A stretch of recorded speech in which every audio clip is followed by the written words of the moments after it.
Once upon a time, three friends Sam, Lily, and Jake decided to visit the infamous horror house at the edge of town.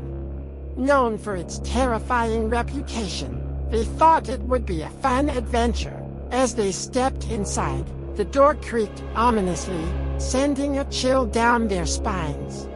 The temperature dropped immediately, and Sam shivered, trying to sound brave.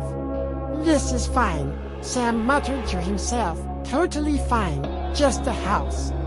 A spooky, haunted, terrifying house. Lily wasn't convinced. Is it too late to leave?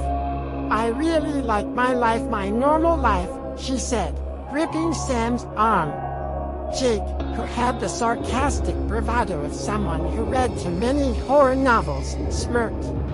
"Come on, what's the worst that could happen? Ghosts, ghouls, a giant cat who wants to snuggle." They ventured deeper into the house, and the air felt thick with dust and something darker.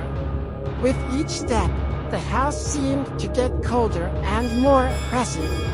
As they rounded a corner, a portrait on the wall caught their attention. It was an old woman with wide, unnervingly lifelike eyes that seemed to follow their every move.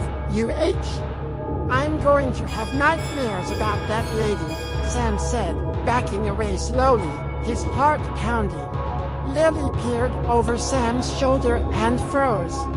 "Wait, did the painting's eyes just blink?" she whispered, her voice shaky. Before anyone could respond, the lights flickered. They heard footsteps from upstairs, slow and deliberate. "Who's messing with us?" Jake asked, though his voice lacked its usual confidence. He glanced nervously at the dark corners of the house. The footsteps grew louder, and then a voice whispered from the shadows, "You shouldn't have come." Lily screamed and ran straight into Sam, knocking him into a pile of dusty furniture. Jake stood frozen for a moment before yelling, "It's just a sound." "Let's go find IT," the voice whispered again, colder and more sinister this time. "You shouldn't have come." And then the lights went out. The sudden darkness was suffocating. A loud crash echoed through the house, followed by a cackling laugh that bounced off the walls. Sam, heart racing, shouted, "Okay." No one said anything about demonic clowns as he grabbed his chest in a panic. The floor beneath them groaned, a sound like the house itself was waking up. The friends looked around in terror as the walls seemed to shift, closing in. "We need to get out of here," Lily gasped, but the house was playing tricks. Doors opening to blank walls, windows leading to nothing but darkness. "What's happening?" Sam shouted. The house was rearranging itself, trapping them in a maze of endless corridors and rooms that didn't make sense. In their frantic search for an exit, they stumbled across an old basement door.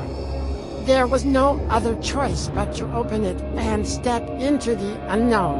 They descended into the basement, greeted by the smell of mothballs and the sound of their footsteps echoing in the cold, empty space. Jake grinned nervously, trying to lighten the mood. "Worst decision of our lives, but at least we'll have a good story, right?" As they reached the bottom of the stairs, a low growl echoed from the shadows, followed by the unmistakable sound of something or someone breathing behind them.